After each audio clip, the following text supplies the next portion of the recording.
आज के इस वीडियो में हम लोग डिस्कस करेंगे उन 3 सबसे ज्यादा इंपॉर्टेंट चीजों को जो कि आपको ध्यान में रखनी है, करनी है 30 days before the CLAT PG exam. Because मैंने अपने करियर के पिछले 4 साल में जब स्टूडेंट्स को गाइड कराया तो ये देखा है कि जो ये मिस्टेक्स है स्टूडेंट्स हर बार करते हैं, हर बार उनका पेपर खराब होता है, लास्ट मोमेंट पे वो चीजों को ध्यान नहीं रखते हैं। तो प्लीज इन गलतियों को आप मत करना और इस चीज का ध्यान रखो कि आप इन पॉइंट्स को फॉलो करो। इसलिए वीडियो को लास्ट तक देखो और संभालो के चैनल को सब्सक्राइब भी जरूर करिए। अब यहाँ पे देखिए जो सबसे पहला पॉइंट है वो ये है कि आपको अब at this moment mock papers को लगाना शुरू कर देना है। बिकॉज आप में से जो ऐसे स्टूडेंट्स हैं जिन्होंने एग्जाम को 6 महीने पहले, 2 महीने पहले, 3 महीने पहले प्रिपरेशन करना शुरू करा, हो सकता है आप लोग की प्रिपरेशन 30% या 50% या 70% जितनी भी हो गई हो, आप अब मॉक पेपर्स लगाना शुरू करो। बिकॉज मॉक पेपर्स के थ्रू ही आपको पेपर कैसा होगा उसका अंदाजा लगता है। मेक श्योर कि आप रोजाना एक मॉक पेपर यहाँ पे लगाना शुरू करो और उसको भी कोशिश करिए कि 2 से लेकर 4 बजे के बीच में आप लगाइए, ताकि आपकी बॉडी जो है वो यूज टू हो जाए कि हाँ भाई इस पर्टिकुलर टाइम पीरियड पे ना मेरे को नींद आए, ना मेरे को भूख लगे, ना खांसी आए, ना बुखार है, कुछ ना आए, मैं अपने आप को तैयार करता हूँ यहाँ पे कि मेरे को देना है। दूसरी बात, आप लोग एक काम करिएगा, मैंने लिंक जो है डिस्क्रिप्शन में एक दिया है आपका एक पीडीएफ का। उसके अंदर एक ओएमआर शीट का ना एक पूरा डमी फॉर्मेट में है, मतलब 120 क्वेश्चंस का एक डमी फॉर्मेट में ओएमआर शीट है पूरी। उसको प्लीज डाउनलोड कर लीजिए और फिर चाहे आप संभव लॉ के मॉक में हमारे साथ एनरोल्ड हो, चाहे आप किसी भी ऑर्गेनाइजेशन के मॉक में एनरोल्ड हो, आपको क्या करना है कि आप लोग एग्जाम देते हुए ऑनलाइन फॉर्मेट में अगर आप एग्जाम दे रहे हो तो आप उस ओएमआर शीट के अंदर भी, जैसे आपने एक क्वेश्चन मार्क करा, उस ओएमआर शीट के अंदर भी, जैसे मान लो क्वेश्चन नंबर मैंने 67 को मार्क करा कि इसका ऑप्शन नंबर ए सही है, तो मैं उसको ए यहाँ पे मार्क करूंगा। फिर इसका ऑप्शन नंबर बी, तो मैं उसको बी मार्क करूंगा। और उस चीज की आदत अगर आप बना लेते हो कि ओएमआर शीट को आप रेगुलर, मतलब एक रिलीजियस तरीके से, जैसे आपने मॉक से माउस पे अपना दबाया, आपने बटन क्लिक करा, वैसे ही आपने ओएमआर शीट पे उसको पेंसिल से गोदा, आपका एक बहुत ही अच्छा एक इन्वायरमेंट आपको मिलेगा कि एग्जैक्टली कैसा आपको पेपर में जब आप जाओगे, आपको पढ़ने वहां पलटने हैं, उसका आपको एक एक्सपीरियंस हो जाएगा। तो it is very very very very important, चाहे हमारे मॉक्स में हो चाहे किसी और जगह के मॉक्स में हो, इस काम को जरूर करिए। और साथ ही में आप प्लीज मॉक पेपर्स में एनरोल भी कर लीजिए अगर आपने अभी तक नहीं किया है। उसके लिए आप हमारे संपर्क के मॉक पेपर्स में आइए। बेस्ट पार्ट हमारे मॉक पेपर्स के साथ क्या है कि अभी हम लोग जो हमारे लाइव मॉक पेपर्स है, टोटल अभी हम लोग को 9 मॉक पेपर्स और कंडक्ट करने हैं, 9 से 10।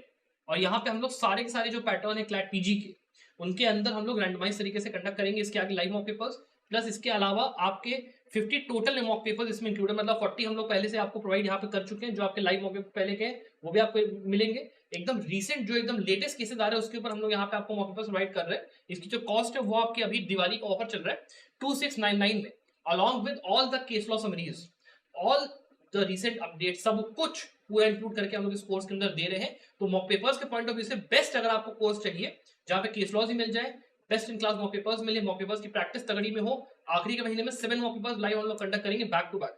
तो आप सोचिए कितनी रिगुलर प्रैक्टिस आपकी हो सकती है। और हर फॉर्मेट का हम लोग पेपर यहाँ पे करवाएंगे, बिकॉज यहाँ पे कंसोर्शियम की तरफ से सैम्पल पेपर लॉन्च नहीं करा है। तो प्लीज आइए यहाँ पे एनरोल जरूर करने को सोचिए। और अगर आपको पूरा कोर्स चाहिए कि सर मेरे को पूरा अपना सिलेबस खत्म करना है, मेरे को पूरी पूरी चीज चाहिए, तो आप आइए लास्ट मिनट प्रिपरेशन कोर्स में एनरोल करिए दिवाली के सेल में। इसका कॉस्ट आपका 3699 यहाँ पे हम लोगों ने कर दिया है। इसके अंदर along with the mock papers आपको complete coverage of the whole syllabus, video lectures और केस लॉ समरी, मतलब पूरा अपना स्टडी मटेरियल, पूरा नोट्स वगैरह मिलेगा। मेंटरशिप के लिए मैं खुद वहां पे आपके पास रहूंगा भी। तो अगर आपको एनरोल करना है प्लीज इसको चेकआउट करिए। उसके बाद जो दूसरा पॉइंट है, दूसरा पॉइंट ये है कि आपको एक बैलेंस स्ट्राइक करना है। बैलेंस अपना स्ट्राइक करना है किस चीज में? रिविजन में और केस लॉज और लैंडमार्क जो आपके केस लॉज है उसमें, और सब्जेक्ट की पढ़ाई में उसमें। अब देखिए क्या होता है कि अब देखिए यहाँ पे स्टूडेंट जनरली करते क्या गलती है कि वो लोग या तो बहुत ज्यादा टाइम केस लॉज को पढ़ने में दे देंगे या बहुत ज्यादा टाइम अपने सब्जेक्ट से रिविजन में दे देंगे, और कहीं ना कहीं जो कॉम्पोनेंट उनका छोटा होता है वो पेपर में जाके फिर मिस आउट हो जाता है। पेपर में आपको चाहिए बैलेंस। तो फर्स्ट ऑफ ऑल एक काम आपको ये करना है कि आप लोग जो अपनी पढ़ाई को कर रहे हो, तो आप फाउंडेशनल सब्जेक्ट्स के अंदर जब रिविजन करो तो उन सब्जेक्ट्स को ज्यादा टाइम दो जो कि ज्यादा इंपॉर्टेंट है। जो आपके टोटली मैं जो बताता रहता हूँ हमेशा आपको कि कॉन्स्टिट्यूशन, एडमिनिस्ट्रेटिव लॉ, आपका IPC CrPC evidence, BNS BNSS BSA, ये दोनों आपके जो न्यू और ओल्ड है वो वाला, इंटरनेशनल लॉ, ज्यूरिस्प्रूडेंस, आपका कॉन्ट्रैक्ट हो गया, फैमिली हो गया, कंपनी लॉ हो गया, एनवायरमेंट हो गया, इन सब्जेक्ट्स को आपको कायदे से रिवाइज करना है। इसके लिए आप ये भी कर सकते हो कि अभी मैं एक वीडियो लाने वाला हूँ जिसमें कि मैं पूरा डिटेल सिलेबस यहाँ पे डिस्कस करूंगा क्लैट पीजी के लिए लास्ट 30 डेज में कौन से टॉपिक्स कम इंपॉर्टेंट है, लीस्ट इंपॉर्टेंट है, ज्यादा। उसका पीडीएफ भी जो है आपको हमारे ऐप के ऊपर जाके मिल जाएगा। और ये चीज मैंने पहले भी कही थी कि मैं करूंगा अपलोड, थोड़ा सा मेरे को टाइम इसलिए लग रहा है बिकॉज इसमें रिसर्च काफी जाती है कि हाँ क्या इंपॉर्टेंट है क्या नहीं है, इसलिए थोड़ा सा टाइम लग रहा है। तो I am sorry for that, जल्दी अपलोड इस चीज को नहीं कर पाया। आपको कल परसों तक ये चीज मिल जाएगी, उसको जाइए, उसको प्लीज देखिए, वीडियो को भी फॉलो करिएगा। और अंडरस्टैंड करिए कि किन टॉपिक्स को ज्यादा टाइम देना है, किन को कम टाइम देना है, उसके हिसाब से अपना रिवीजन या पढ़ाई को पहले बात तो करने का कोशिश करिए। दूसरा आपको ये काम करना है कि आपको अपना जो केस लॉज के अंदर फोकस रखना है, वो आपको मोस्टली रखना है लैंडमार्क केस लॉज के ऊपर, जो कि 2017 से लेके 2024 के हैं। अब इसके पीछे रीजन ये है कि सर्टेनिटी आप देखिए कि हर साल अगर आप पिछले 4 साल के पेपर उठा के देखोगे तो लैंडमार्क केस लॉज डेफिनेटली आए ही आए हैं, चाहे आप कोई भी पेपर उठा के देख लो।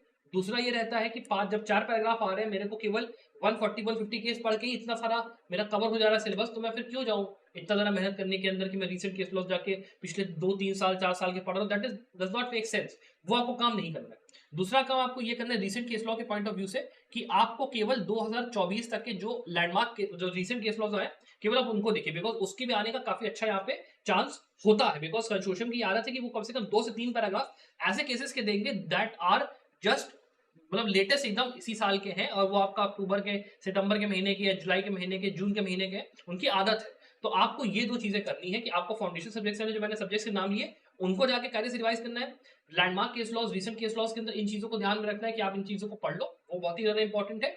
और एक बैलेंस बना के रखो अपनी पढ़ाई के अंदर की बहुत सारा टाइम मेरे को एक चीज को नहीं देना है, बिकॉज अगर आप एक चीज को ज्यादा टाइम दोगे तो दूसरी चीज आपके कहना कि बैलेंस के बिगड़ के निकल जाएगी, इसलिए don't do that mock papers, उसको बराबर से आप लोग टाइम दो। और जो तीसरी चीज जो सबसे ज्यादा इंपॉर्टेंट मैं मानता हूँ कि चीज है आपको करनी है, वो है कि आप अपना थोड़ा सा सोशल मीडिया से ना और बाकी चीजों से दूरी हटाओ।